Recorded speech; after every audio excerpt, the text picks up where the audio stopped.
Welcome back to my channel. तो कैसे हैं आप सब? आई होप आप सब अच्छे होंगे। तो देखो, आज मैंने 75 डे का चैलेंज नंबर कितना है, तीसरा डे है, ठीक है ना। मैंने आपको बोला था कि मैं हर एक दो दिन या 3 दिन के बाद आपका अपडेट लूँगा, ठीक है ना। तो मैंने आपको क्या प्रीवियस वीडियो में बताया था, प्रीवियस वीडियो में, कि आपको सबसे पहले करना क्या है कि आपको 10 आर्टिकल हर दिन याद करने हैं, ठीक है ना। मतलब कि आर्टिकल याद करने 10, 3 दिन में ही याद करो, लेकिन कर लो 10 आर्टिकल। साथ के साथ आपको 10 सिनोनिम याद करने हैं। जो बच्चे हिंदी मीडियम के होंगे, हिंदी मीडियम के अनुसार आपने मुहावरे, पर्यायवाची सब देख लेंगे। और तीसरा आपका मैंने टारगेट क्या दिया था कि सीटिंग अरेंजमेंट भी दे दिया था, और ब्लड रिलेशन। अब करना क्या है, सीटिंग अरेंजमेंट और ब्लड रिलेशन दोनों को रिवीजन करना है, ठीक है ना, समझ गए।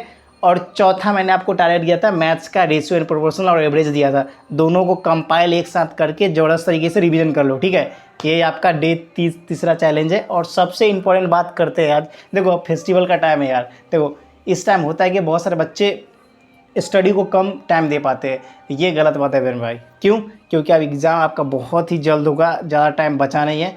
तो लगातार ज़्यादा से ज़्यादा पढ़ने पे फोकस करो, तभी आपका सिलेक्शन होगा। क्योंकि आपके कॉम्पिटिटर सारे जान लगाए हुए, तो आपको भी जान लगाना पड़ेगा, ये बात समझ लो, ठीक है। तो ये सारी बातें तो मैंने कर ली, लेकिन आज का वीडियो खास इसलिए मेरे भाई, क्योंकि बहुत सारे बच्चे को कमेंट ये आ रहा था कि भैया जीके के लिए क्या करे, जीके में मार्क्स नहीं बन रहा है, क्या करे, इसका कोई उपाय है क्या? इसका एक ही उपाय है मेरे भाई, PYQ क्वेश्चन, ठीक है।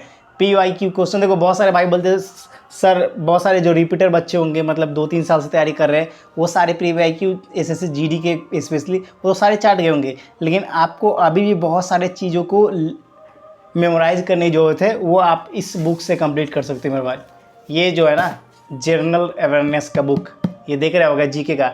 आपका जितना भी 2011 से लेकर 2023 तक जितने भी क्वेश्चन पूछे गए सारे हैं। अगर आप सारे सिलेबस कंप्लीट कर सके हो, हिस्ट्री, ज्योग्राफी, पॉलिटी, इकोनॉमिक्स, चाहे आप साइंस का केमिस्ट्री, बायोलॉजी, फिजिक्स, तो आपको इस बुक से आपको सारे क्वेश्चन लगाना अनिवार्य है, ठीक है। इस बुक से सारे क्वेश्चन लगाओगे। ये CGL लेवल तक की सारे क्वेश्चन को कवर करता है, ठीक है ना। ये इसका नाम ही SSC जनरल अवेयरनेस, ठीक है। हिंदी मीडियम में, इंग्लिश मीडियम दोनों में आते हैं, ठीक है। तो आप इसको ले सकते हो, ठीक है। इसके लेने के बाद 14 क्वेश्चन प्रैक्टिस कर लोगे, तो हर एक टाइप से आपका मतलब स्टैटिक पोर्शन से लेकर हर एक चीज़ कवर हो जाएंगे। करेंट अफेयर्स के 4 से 5 क्वेश्चन आते हैं, 3 भी 4 भी आते हैं। तो आप देखो, करेंट अफेयर्स पढ़ते रहो, एक व एक 6 महीने का सीधा कर सकते हो। अगर स्टैटिक आपके स्ट्रांग हो गई, डांस रिलेटेड, आपके जितने भी डेमोक्रेसी से रिलेटेड, आर्टिकल से रिलेटेड, ठीक है, तो आपको फिर स्कोर अच्छा करने से कोई नहीं रोक सकता। अगर जीके में अच्छा हो गया, तो बाकी तीनों सब्जेक्ट में बहुत सारे बच्चों का अच्छा कमांड है, ठीक है। तो ये मैं बिगिनर्स के लिए नहीं कर रहा हूँ, जो पहले से एक्सपीरियंस्ड है उनके बारे में बात कर रहा हूँ, ठीक है। तो ये तो बात हो गई, लेकिन बिगिनर्स का क्या होगा, ठीक है ना। बिगिनर्स सबसे पहले आप देखो, किसी भी चीज़ में आप सोचते हो कि जल्दी सक्सेस, ऐसा होता नहीं है। आपको सबसे पहले करना क्या होगा मेरे भाई, कॉन्सेप्ट पढ़ने होंगे सारे चैप्टर के, ठीक है। जितने भी चैप्टर है उसको सोचो कि कैसे भी करके 1 महीना के अंदर उसको कंप्लीट कर लो। उसके बाद साथ के साथ आपको हर एक सप्ताह में कम से कम एक मॉक तो देना ही है फुल, ठीक है। सेक्शन आपको हर दिन देने का मन है, हर दिन दो, चाहे सप्ताह में 2 या 3 दिन दो, लेकिन आपको फुल मॉक तो कम से कम आपको सैटरडे संडे को देने ही चाहिए, ठीक है। स्कोर बूस्ट करने के लिए बात कर रहा हूँ, ठीक है। तो ये सारे चैलेंजेस अगर आप एक्सेप्ट करोगे, तो दुनिया का ऐसा कोई एग्जाम है आप क्रैक नहीं कर सकते, ठीक है। और बहुत सारे भाइयों, देखो, बहुत सारे अच्छे कमेंट आते हैं, बहुत सारे बुरे भी कमेंट आते हैं, लेकिन मतलब अच्छे ही कमेंट भी आते हैं, एक आध दो बुरे भी होते हैं। बहुत सारे बच्चे पूछते हैं यार कि तुम ज्ञान दे रहे हो भाई, ये कर रहे हो। देखो भाई, जो सही है वही मैं बताऊंगा आपको, ठीक है। इसमें ये आप भी जानते हो कि वो चीज़ सही है। ये जो मैं बता रहा हूँ वो चीज़ थोड़ी आपको डिफ़िकल्ट हो सकती है, आपके लिए थोड़ा सा लगेगा यार इतना कैसे होगा, लेकिन हो जाएगा। अगर आप मेहनत करोगे तो आसानी से हो जाएगी। ये बुक आपको ज़रूर मोटा लग रहा हो, जीके का 14,000 क्वेश्चन है इसमें, लेकिन अगर आप रेगुलर प्रैक्टिस करोगे तो ईजिली वे में आप ना आराम से ख़त्म कर सकते हो, ठीक है। टारगेट बेस्ड स्टडी करो। अब टारगेट बेस्ड स्टडी का मतलब क्या है, देखो यार, देखो ये जैसे ये मैंने बनाया, ठीक है ना, इंग्लिश हो गया, जीके हो गया, रीजनिंग हो, ये पर्ची बना लो कि आज मुझे इतने क्वेश्चन करने हैं मैथ्स के, आज मुझे इतना प्रैक्टिस करना है, आज इतना रिवीजन करना है। पहले से एक पेज में लिख के रखो, जब भी स्टडी कंप्लीट हो उसके रात में ही कंप्लीट कर लो, लिख लो इसको, ताकि आपका चैलेंज हमेशा पूरा हो सके। अब जैसे ही इसमें टारगेट डाल दोगे ना, और ये पर्ची आपकी आंखों के सामने रहेगा, तो आपको कहे नहीं यार कंप्लीट नहीं हुआ, अभी कैसे सो जाओ। तो कंप्लीट करने की जिज्ञासा होगी और शक्ति भी मिलेगी, ठीक है ना। समझ रहे हो ना बात को, क्या बोलना मैं चाह रहा हूँ। तो ये बातों को समझो मेरे भाई, समझ गए। ऐसे ही सिलेक्शन होगा, ऐसे नहीं होगा कि थोड़ा मोड़ा पढ़ ले। ऐसे ऐसे बहुत सारे बच्चे जो लाइन में लगे हुए, ठीक है। जो बात रियल है वो मैं आपको रियल बता भी रहा हूँ, ठीक है। अब देखो, ये सारे बातें तो हो गई, बाकी प्रैक्टिस करते रहो मेरे भाई।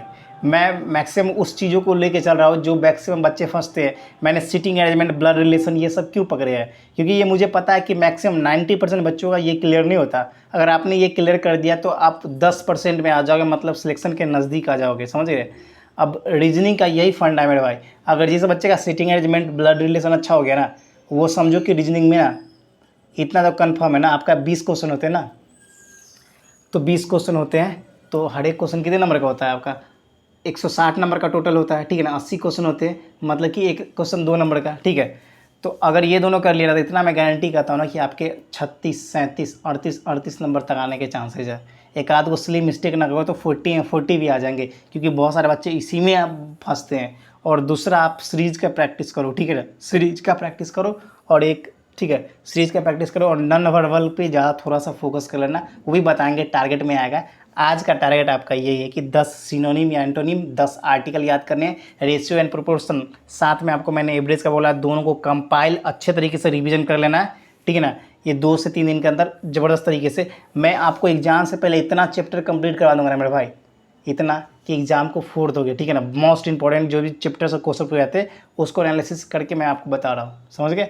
तो बाकी ऐसे ही प्यार दिखाते रहो, चैनल पे लाइक, सब्सक्राइब और शेयर करते रहो। और ये चैलेंज आप ही ने लियो, हम भी लिए, ठीक है। और दोनों, सब भाई जितने भी देखेंगे सब मिल के क्रैक करेंगे, फोड़ेंगे ज़बरदस्त तरीके से, और अपना सपना पूरा करेंगे। और हमेशा रखना, सपना वो नहीं जो आप सो कर देखो, सपना वो है जो खुली आंखों से देखो, और वो सपना जो आपको सोने ना दे, समझ रहे हो? तो ऐसे ही वर्दी नहीं मिलती, किसी दर्जी के दुकान पे नहीं होती है, मेहनत करना पड़ता है। तो फिर मिलते हैं नेक्स्ट वीडियो में, फिलहाल इतना ही। जय हिंद, जय भारत, वंदे मातरम। मेहनत करो मेरे भाई, मेहनत से ही आपकी जीत होगी। जय हिंद।